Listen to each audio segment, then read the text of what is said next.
que recebe uma resposta: o justo vive pela fé. Viva por sua fidelidade. Deus tratará soberanamente e também sabiamente de Judá primeiro, então dos babilônios. Vive pela sua fé. Ah, Deus, todos nós temos tendência de prescrever as respostas de Deus em nossas orações. Nós fazemos as nossas orações já imaginando a resposta de Deus. E Deus nos surpreende. Deus nos surpreende com suas respostas misteriosas e sábias. Nós geralmente oramos a Deus dizendo exatamente o que Ele tem que fazer. Como se Ele fosse um Deus que não soubesse como agir. Tem gente que chega até o absurdo de quase ensinar Deus a ser Deus. Nós temos que aprender que há um rei no universo. Nós temos que aprender que Deus é o rei do universo. E Ele é livre. Ele faz o que quer. Como eu disse, Ele é soberano. Ele age por decreto.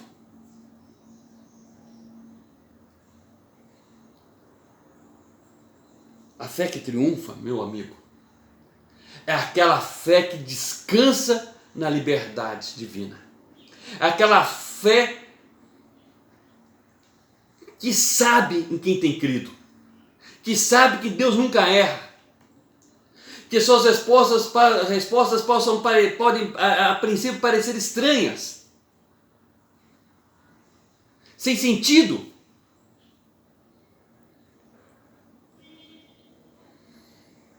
Mas são as respostas de um Deus sábio,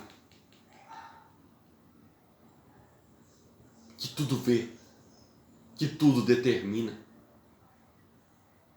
Um exemplo clássico de como Deus age é o caso de José, lá no Egito.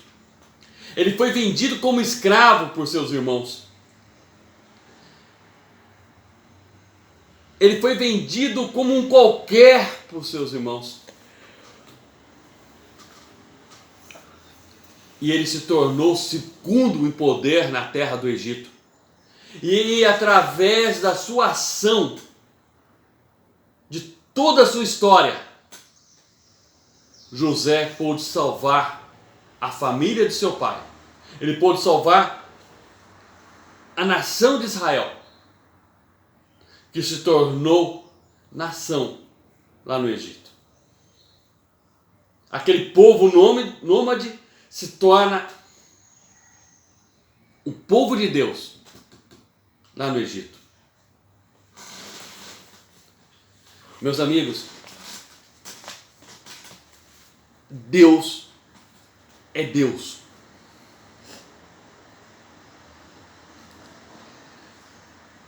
Nossa fé não pode ser um sentimento positivo, nem um amontoado de conceitos moralistas, piegas. Nossa fé tem que ser centrada num Deus que caminha conosco, passo a passo, ponto a ponto, fazendo o que Ele deseja fazer em nossas vidas.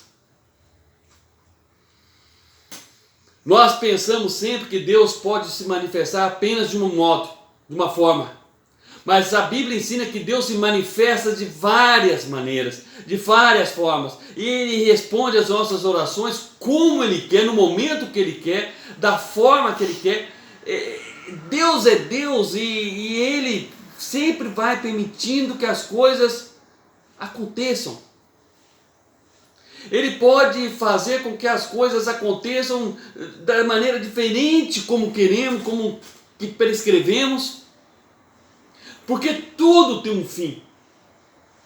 Tudo tem um fim que reside na soberana vontade desse nosso Deus. Ele pode sim colocar à nossa frente um exército caldeu. Pode sim. Ele pode sim colocar na nossa frente algo terrível à nossa percepção. Mas um princípio fundamental quando caminhamos em fé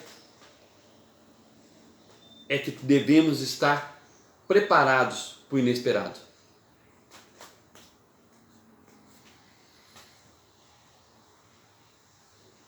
Mas agora há um terceiro aspecto nisso tudo.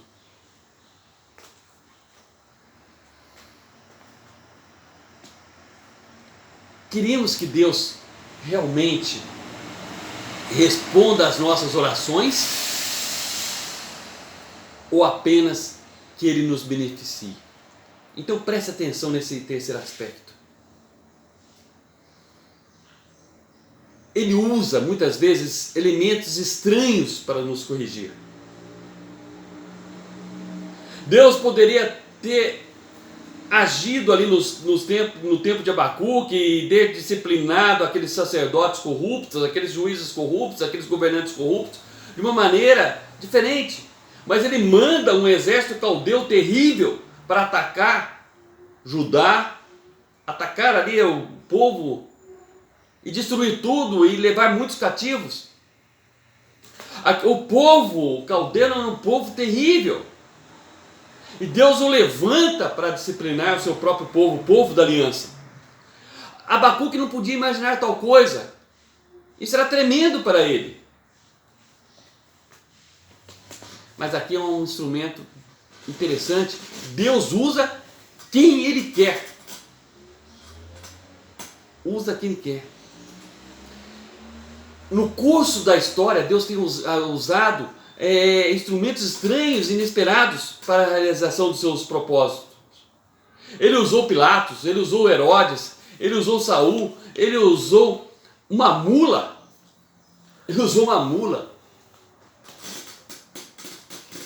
Ele às vezes usa quem Ele quer e as coisas que Ele quer para cumprir os seus propósitos e muitas vezes para nos corrigir.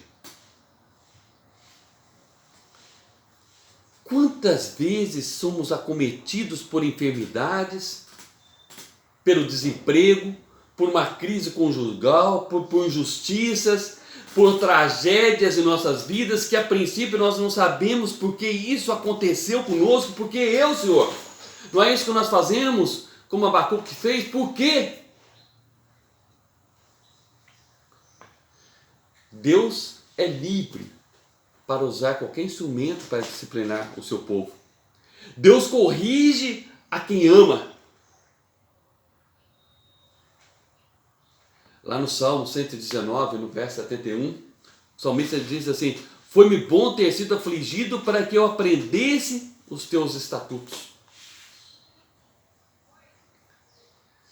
Mas o justo viverá pela sua fé. Abacuque 2,4.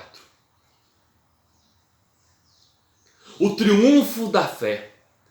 Sim, o justo, o crente em Jesus, viverá pela sua fé. Essa é a fé no Senhor, a fé triunfante, no Senhor triunfante, a fé triunfante no Senhor triunfante, no Senhor ressuscitado, no Senhor glorioso. Transmite a vida diária, ao nosso dia a dia, uma vitalidade vibrante. Eu não sei porque isso está acontecendo, mas eu sei que tem um propósito. Eu sei que o meu Redentor vive, eu sei que Cristo está comigo. O cristão não se abate com o presente,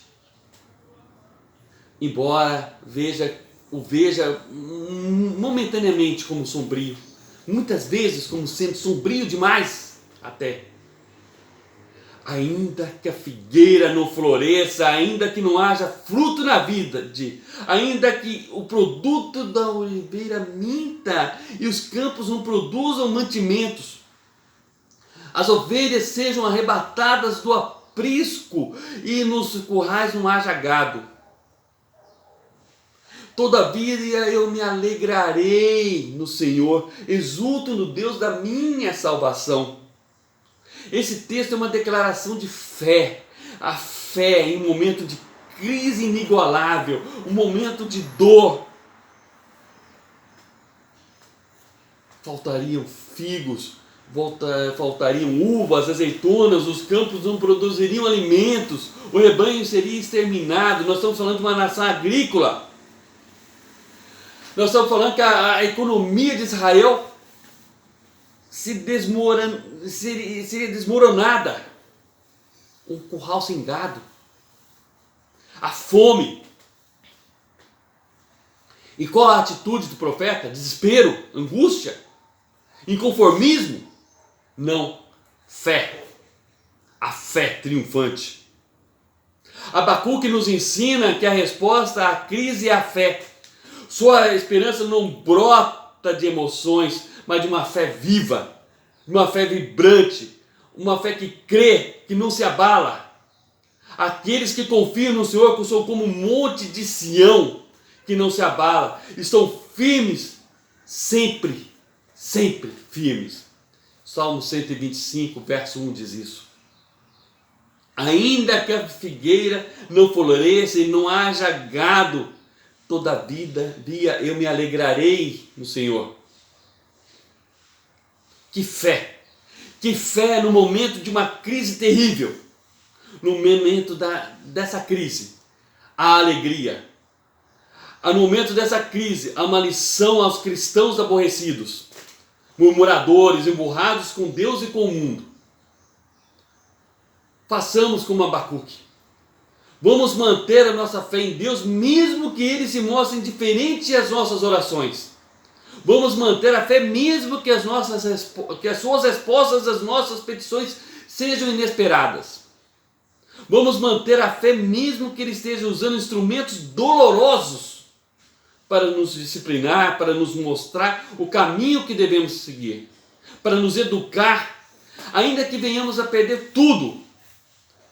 Todavia, vamos nos alegrar no Senhor. Vamos nos alegrar, pois Ele é a única riqueza que pode e vai durar para sempre.